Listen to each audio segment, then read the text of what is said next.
My dear friend and esteemed audience, I must mention here that today we have amidst us a great friend of ours. But indeed, he has made his dent, his mark on the arena of the diabetes in general and on the GDM in particular.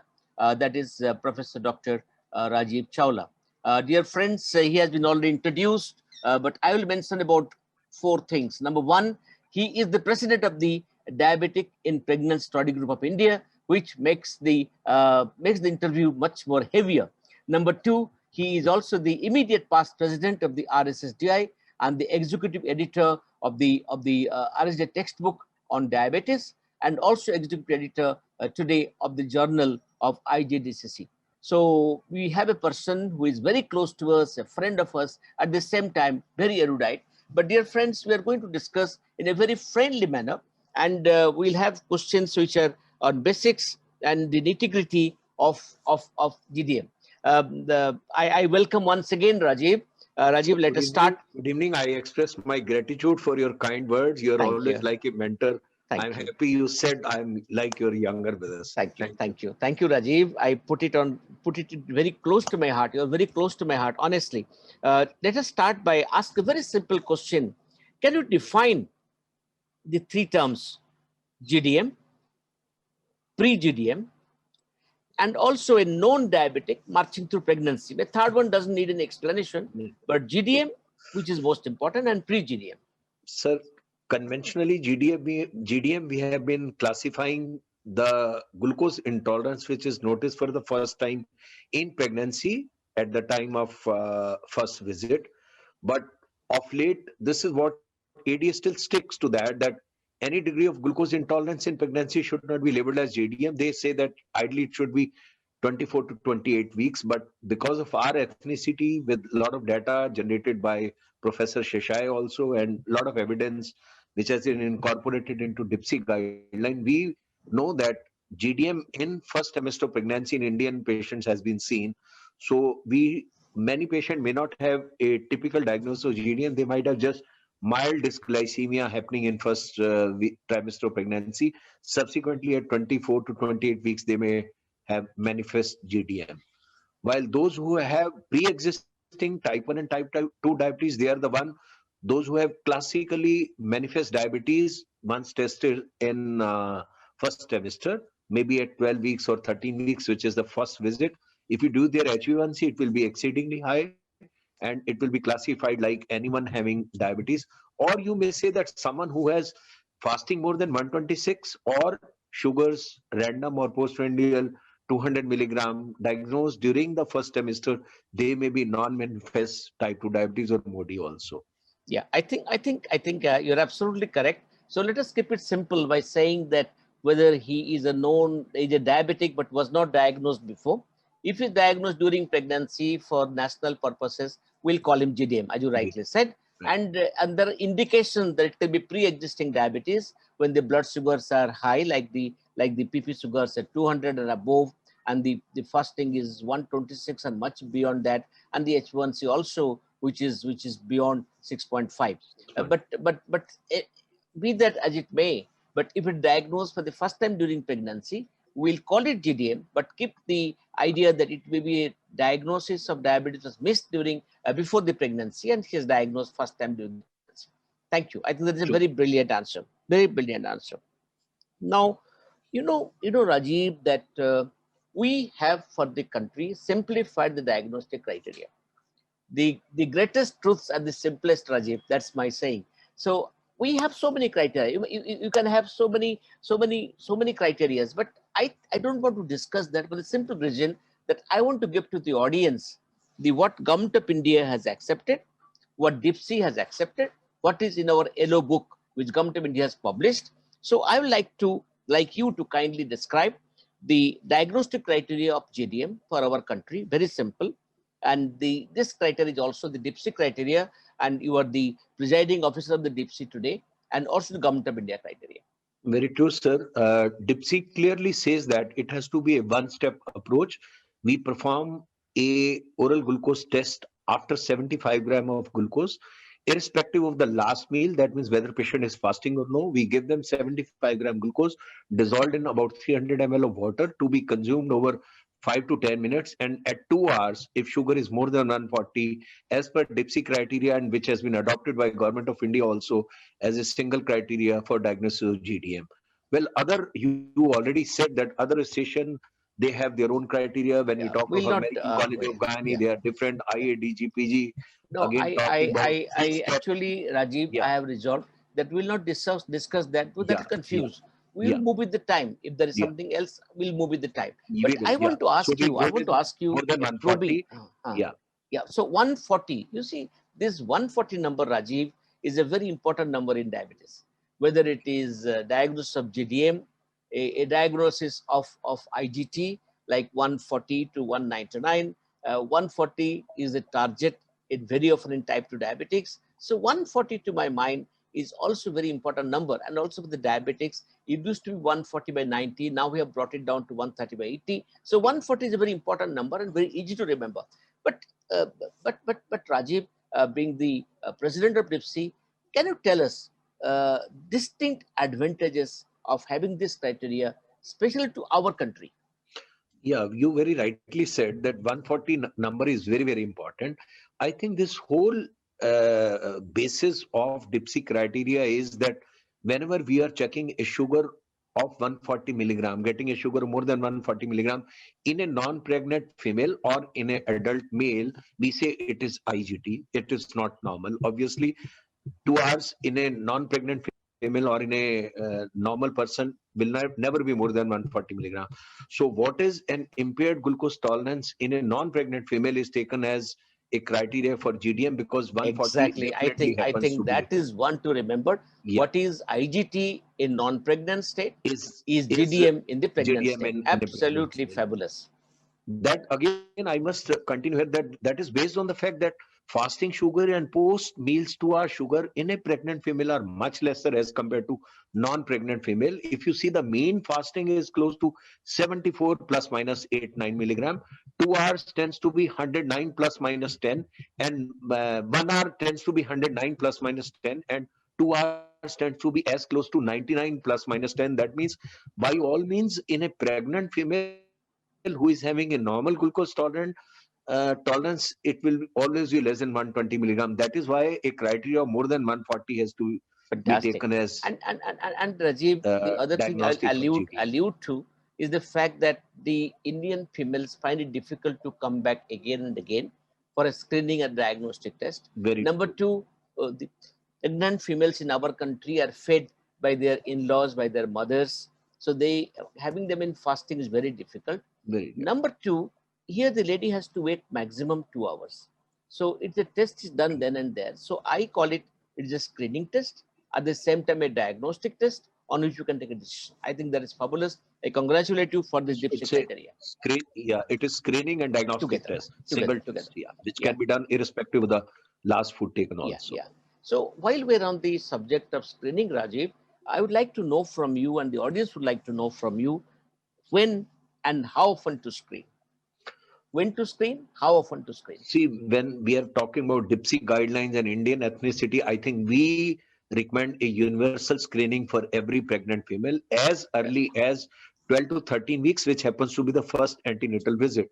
When we try to compare it versus Caucasian, they are different because they are talking of only a targeted screening, high risk screening only for those patients, those who have very bad obstetrical history, they are having high BMI, or they are very elderly as primary. But in Indian ethnicity, we know anyone who is more than 25 as a primary, BMI is more than 30, a bad obstetrical history, or a strong family history of diabetes, someone having PCOD, or has delivered a baby more than 4 kg in the last delivery, so will qualify for a universal screening. Because, as I said, as compared to Caucasian, the risk of developing GDM in Indian population is almost 11-fold higher.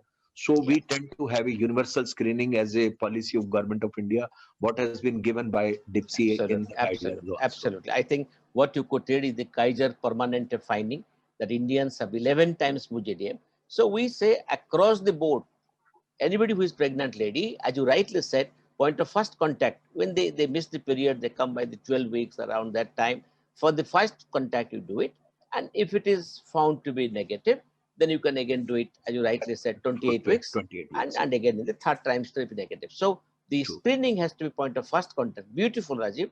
And also in the 28 weeks and also in the 32, 34 weeks in the third trimester, because True. we have, it has been observed that you can miss it. It may not be there in the second trimester. It can come back the third trimester. I like the way you said about the universal screening. Now, as the president of our organization, what are your thoughts that how can we institute a universal screening for GDM? Your thoughts?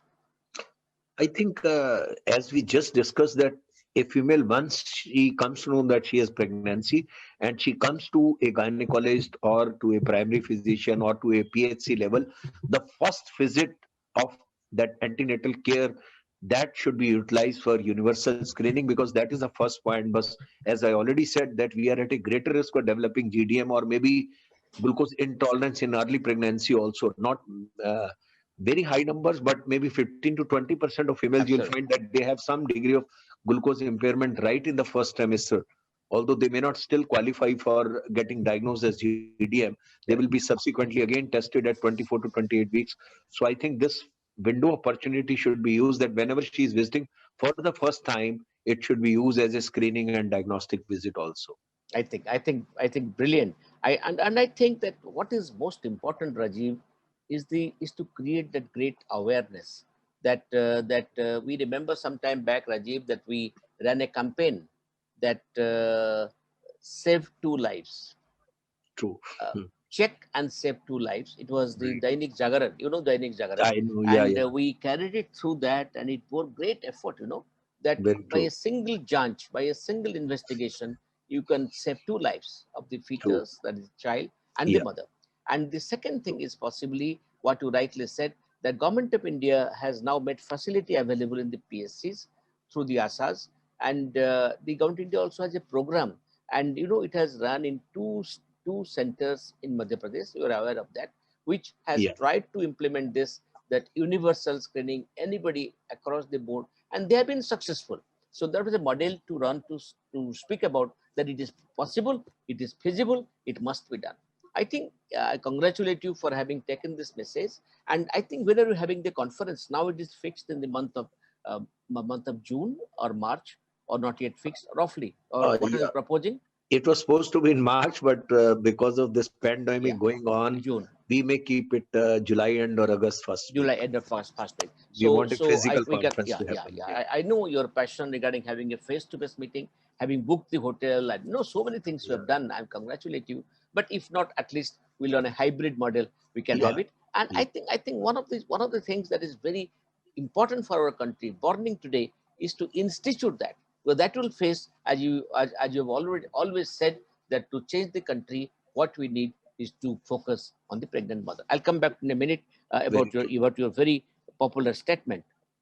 Now, you told about the 11 times higher.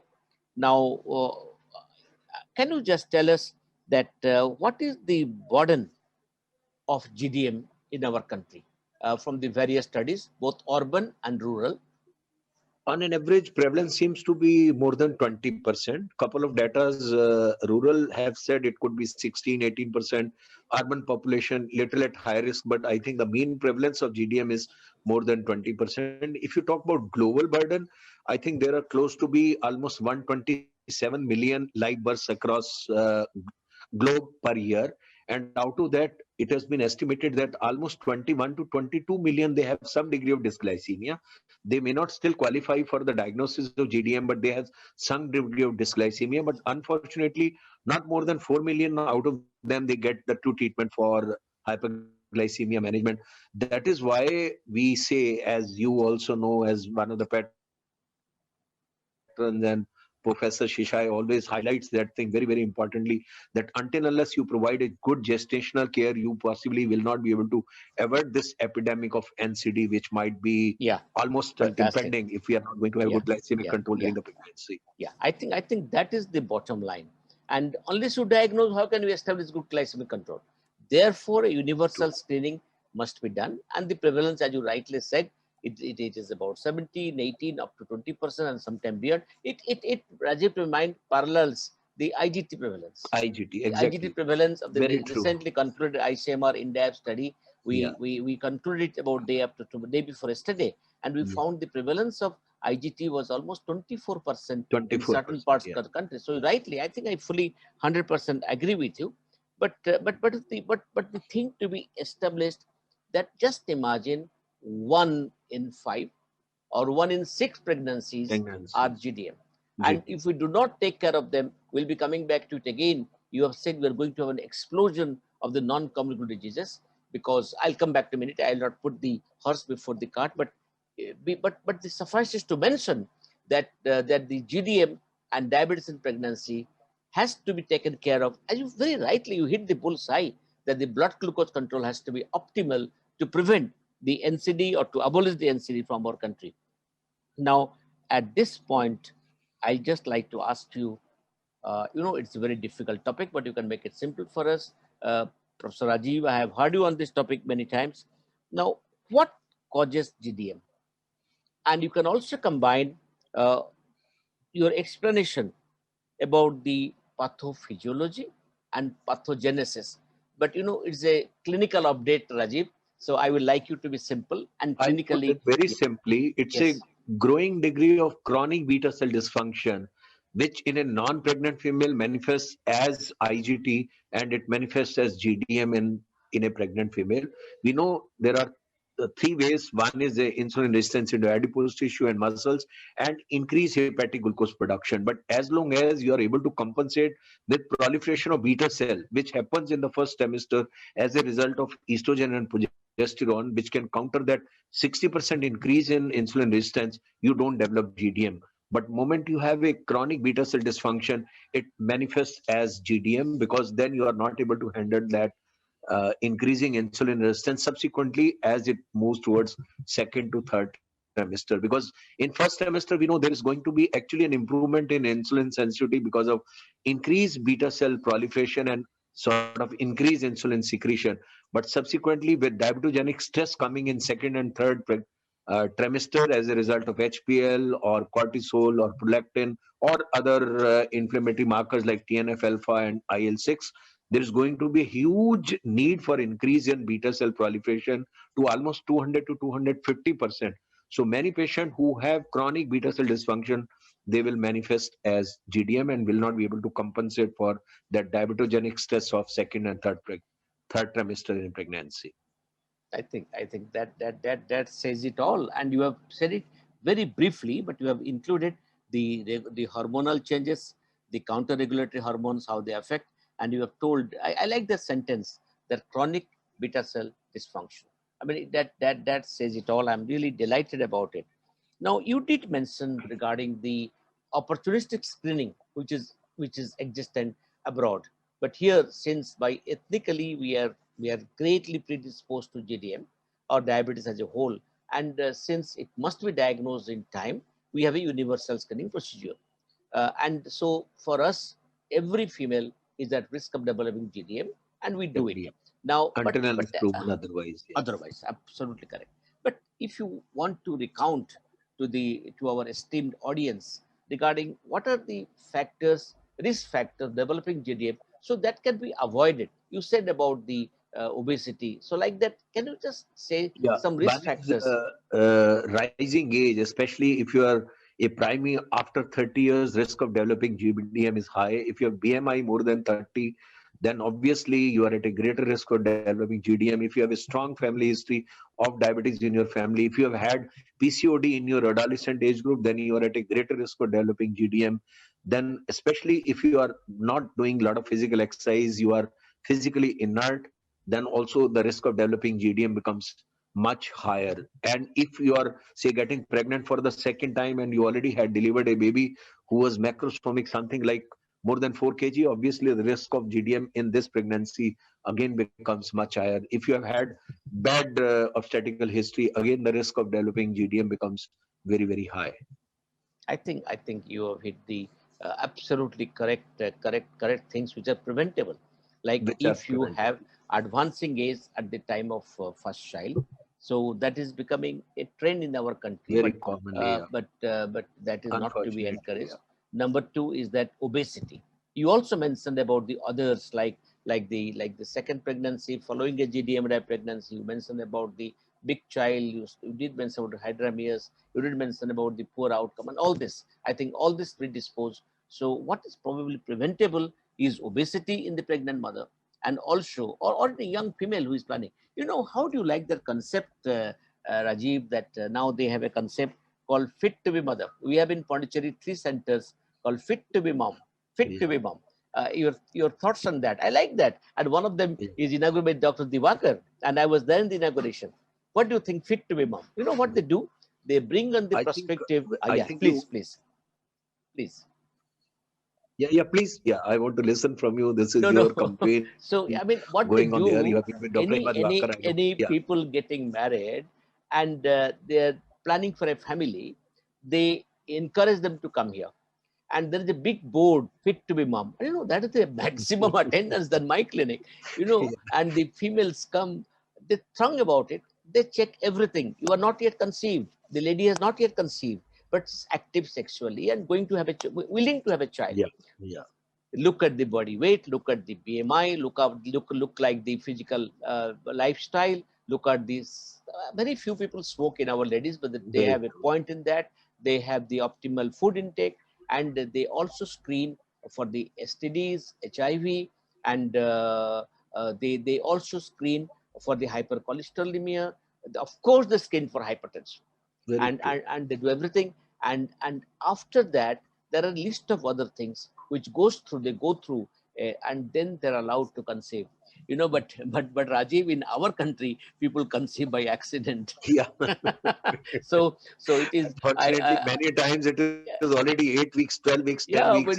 we Then they encounter. come to know that they are already pregnant. And This again especially, brings it to importance the role of pre-conceptual counseling. What exactly you said, that fit to be exactly, mom, so that this has to be sort of given as a mass awareness in all prospective couples. I think that before you conceive, at least 3 months in advance to that, you must visit your physician or a gynecologist and be absolutely fit absolutely, before you conceive. yeah, It should not be always an accidental pregnancy. It has to yeah. be a planned pregnancy to avert all other problems subsequently.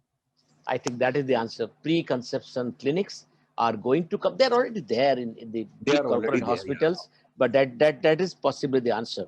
The next is a loaded question, Rajiv. I'm sorry about the loaded question, but it's simple words. We'll come back to the NCD burden later. If we do not take care of the GDM, we do not optimally control blood glucose, there are later effects which will come little later. Now, what are the effects on the fetus? Number two, what are the effects on the mother? Okay. Let me first make it very clear that when we are talking about GDM, we are not talking about pre-existing No, diabetes, no, because with pre-existing diabetes, you have huge amount of congenital malformation, encephaly, microcephaly, caudal regression, agenesis, sacral, and all those things. But once you are handling a true GDM, obviously the risk of these complication is not there, because by then organogenesis is already complete. So the results are going to be in terms of fetus. It could be a macrosomia. Subsequently, because these fetus tend to be higher weight, especially if there has been a poor glycemic control, there could be some IUGR. Many a time these are large for date, then putting them to a greater risk for birth asphyxia, shoulder dystocia, difficult deliveries, higher cesarean rate, and other problems. For these are going to be immediate perinatal, then subsequently postnatal, like risk of neonatal hypoglycemia, hyperbilirubinemia, needs for management of respiratory distress syndrome in these infants immediately after birth is going to be very, very important. For mother, definitely there is greater risk, because if again sugars have not been very well managed, the risk of macrosomia putting them to a greater risk for assisted labors and higher need for going for caesarean sections. And if poor glycemic control has been there, greater risk of subsequent during postpartum phase, risk of infection following caesarean and all that. And of course, risks of sudden cardiac death or IUGR or IUD is also very, very high, or even spontaneous abortions are very, very common in the mother. Thank you, Rajiv. Brilliant answer. Rajiv, I'm just asking you to write the entire Ramayana behind the postage stamp. But this thing has to be discussed very, very briefly. What is your message for the management plan for a GDM from the medical point of view? I'm not including obstetric here. Uh, Medical nutrition therapy or diet advice, what, how, and how much is effective? I think it is important to again highlight here that almost 60% patients with GDM, those don't have very severe hyperglycemia, they can be very well managed Absolutely. simply by following MNT. Only thing is, once you're handling someone who has early first semester or second semester GDM, there you can give a total trial of 2 weeks. If you're handling someone after 24 to 28 weeks, you cannot give more than 1 week trial of MNT. So MNT has to be overemphasized. Only things is that you cannot have a very long period of MNT trial. But still, Good. almost one third of patient, remaining 30 to 40% of patient will require medical management in the form of insulin, which is a standard therapy, which is an ideal therapy for management of hyperglycemia during pregnancy, because it is the insulin which is supposed to be the safest agent during use in pregnancy. Which are So, the insulins approved? Just I want a one uh, liner. We have got 4 minutes I think, more. yeah, 3 minutes more. regular insulin, they are all Very good. category B. Then we have amongst analogs Aspart as well as Lispro, they are also category B. Well, Levemir, Datamir is also category B, but it has been approved during pregnancy by European Association also.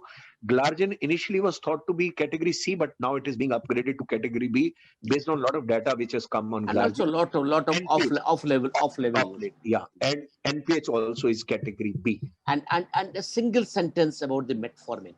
Metformin, well, clear instruction as per DIPSI guidelines and which has been adopted by Government of India in 2018, that those who are conceiving on metformin for PCOD, it should be immediately stopped moment the diagnosis of pregnancy is confirmed. There is no point continuing on metformin in view of say persistence of pregnancy, because it has not been proven.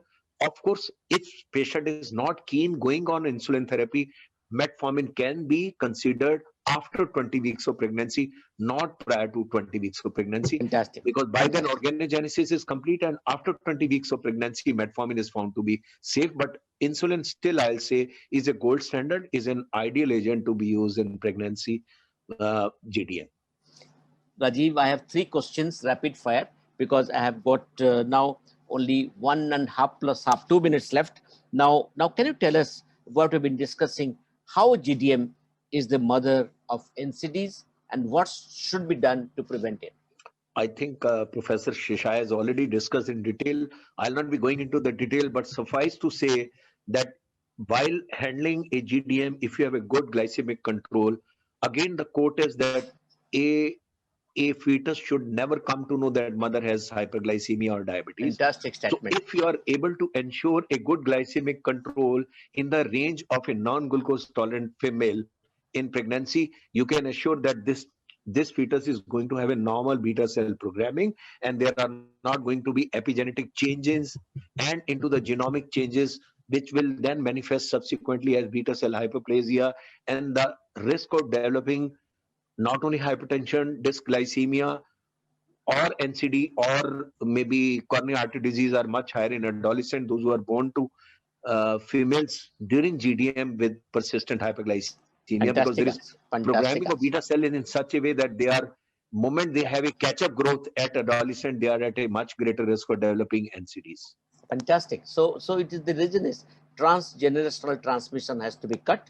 And number Yeah. two, that the fetal origin of adult disease states that the hyperglycemia is a great risk factor, as you rightly said, for the hypertension, GDM, and other coronary disease, obesity, and metabolic syndrome. So that's how All to prevent. That's how to prevent it. Last 2 questions is that what's your comment on the focus on the fetus for the future, FFF, of Professor Sheshaya? Focus on the fetus for the future. You have already answered it, but tell Yeah, one I sentence think about it. most important is to have, before conception, what you said, a healthy mom. Before you conceive, have a planned pregnancy, so that you prepare the mother in such a way that there are hardly any risk factor which can be modified. Moment you conceive, right in the first trimester at 12 to 13 weeks, the first visit should be used for screening of GDM or dysglycemia in early pregnancy. Moment you have dysglycemia, MNT should be instituted, not more than 2 weeks trial. Subsequently, if still that mother is not meeting the target of getting fasting less than 90 and post meals less than 120 milligram, in addition to MNT, we should start them on insulin. But if they are more than 20 weeks, you can still consider giving them metformin, which has found to be safe.